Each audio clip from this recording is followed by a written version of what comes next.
A Vingança do Salvador. Capítulo 21. Veio também uma mulher chamada Verônica e disse-lhe: Eu de minha parte toquei-lhe a fímbria das vestes no meio da multidão, pois fazia já 12 anos que padecia de hemorragias, e no mesmo instante ele me curou. Capítulo 22. Então Velosiano disse a Pilatos: E tu, ímpio e cruel, por que mataste o Filho de Deus? Mas ele respondeu: Acontece que o seu povo e seus pontífices Anás e Caifás mo entregaram. E Velosiano respondeu: Ímpio e desalmado, és digno de uma pena cruel. E com isto mandou de volta à prisão. Capítulo 23. Finalmente, Velosiano pôs-se a procurar a pintura da face do Senhor. Disseram-lhe todos os presentes: Certa mulher chamada Verônica tem a face do Senhor em sua casa.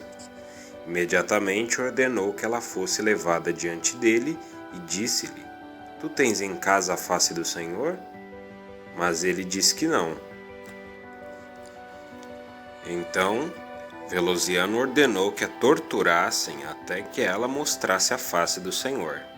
Finalmente, sem outro remédio, ela disse: Eu a tenho, meu Senhor, envolta em um pano limpo, e todos os dias rendo-lhe homenagem. Velosiano disse: Dize-me onde está. Ela então mostrou-lhe a face do Senhor. Velosiano, no momento em que a viu, prostrou-se em terra. Em seguida, tomou-a em suas mãos, com o coração aberto e uma límpida fé, e envolveu-a num lenço de ouro, e assim mesmo colocou-a num estojo que selou com seu dedo. Depois formulou um juramento nos seguintes termos: Vive o Senhor Deus, e pela saúde de César nenhum homem sob a superfície da terra haverá mais, até que eu veja o rosto do meu senhor Tibério. Capítulo 24. Depois de haver dito estas palavras, os nobres mais proeminentes de Jerusalém pegaram Pilatos para levá-lo até o porto. Velosiano, por sua vez, pegou a face do Senhor com todos os seus discípulos e todos os seus tributos, e no mesmo dia fizeram-se todos ao mar. Capítulo 25. Então Verônica deixou todos os seus bens por amor a Cristo e seguiu Velosiano. Este disse-lhe: Mulher, que queres, que buscas?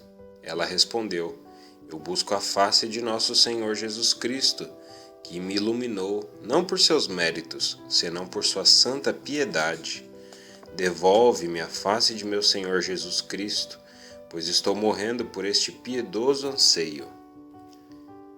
E se não me devolveres, não a perderei de vista, até onde irás pô-la.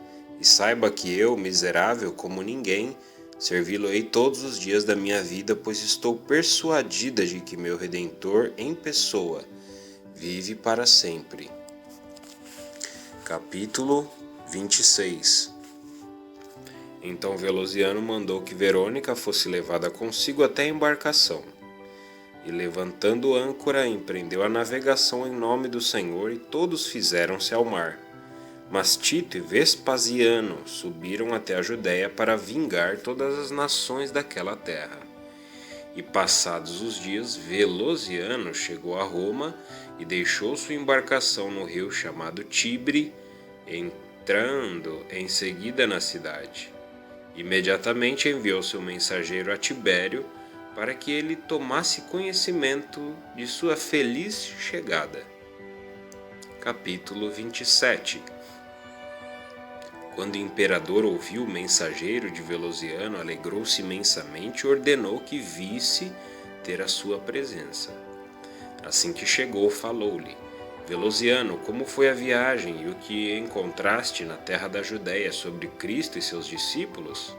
Aponta-me, rogo-te, aquele que irá curar-me de minha doença, de maneira que fique limpo desta lepra que tenho em cima de meu corpo, e no mesmo momento entregarei a ti e a ele todo o meu império. Capítulo 28. E Velosiano disse: Senhor, meu imperador, encontrei na Judéia teus servos Tito e Vespasiano, tementes a Deus, os quais viram-se limpos de todas as suas chagas e doenças. Averiguei também que Tito fez pendurar todos os reis e chefes da Judéia. Anás e Caifás foram lapidados. Arquelau matou-se com sua própria lança, e a Pilatos deixei-o preso em Damasco, encerrado na prisão, sob segura vigilância. Apesar de tudo, fiz investigações sobre Jesus, a quem os judeus barbaramente atacaram, armados de espadas e paus, e depois crucificaram. Ele havia vindo para libertar-nos e iluminar-nos, e eles o penduraram numa cruz. E José de Arimateia e Nicodemos levaram uma mistura de mirra e aloé, numa quantidade de umas 100 libras, para ungir o corpo de Cristo. Eles o baixaram da cruz e o colocaram num sepulcro novo.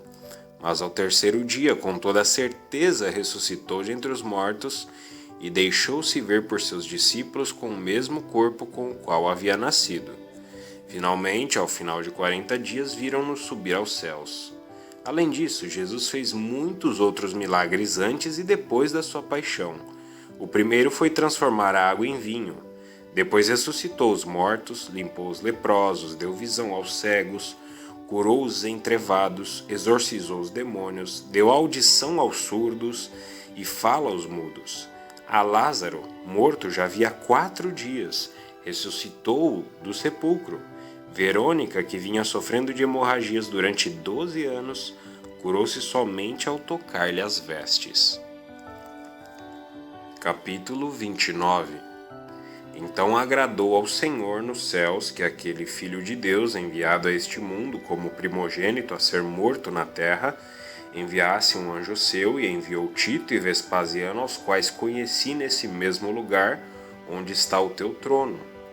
E agradou ao Senhor onipotente que partissem para a Judéia e Jerusalém, e que prendessem os teus súditos e os submetessem a um julgamento parecido com aquele ao qual submeteram Jesus quando o prenderam e o amarraram.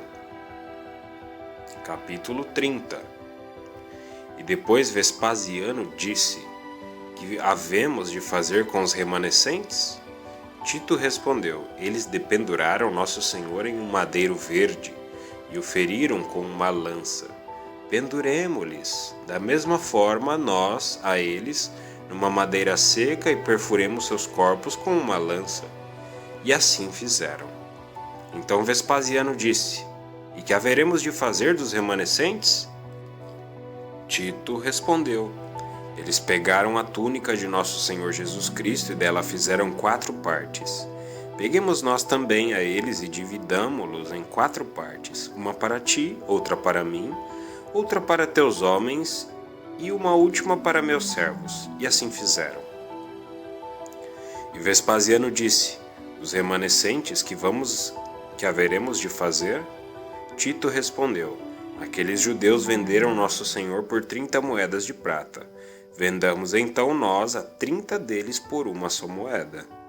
Depois prenderam Pilatos e o entregaram a mim, meti-o numa prisão em Damasco para que fosse custodiado por 4 pelotões de soldados, 4 de cada vez.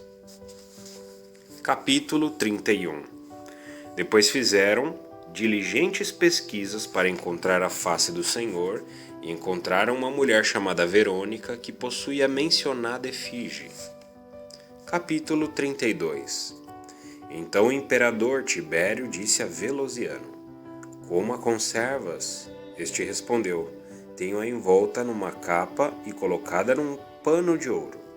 Tibério disse: Traze-a e descobre-a diante dos meus olhos para que eu a adore sobre o chão, caindo por joelhos. Então Velosiano estendeu seu manto e o pano de ouro onde estava o lenço gravado com a face do Senhor. E o imperador Tibério pôde vê-la. Este, no instante seguinte, adorou a efígie do Senhor com o coração puro, e sua carne ficou limpa, tal qual a de uma criança. E todos os cegos, leprosos, coxos e mudos e surdos e aleijados de várias doenças, que estavam ali presentes foram recuperando a saúde e ficaram sadios e limpos. Capítulo 33. Porém o imperador Tibério, ajoelhado e com a cabeça baixa, considerando aquela frase, bem-aventurado o ventre que te gerou, os peitos que te amamentaram, gemeu e disse ao Senhor entre lágrimas: Deus do céu e da terra, não permitas que eu peque, mas sim confirma minha alma e meu corpo e coloca-os em teu reino, pois confio sempre no teu nome.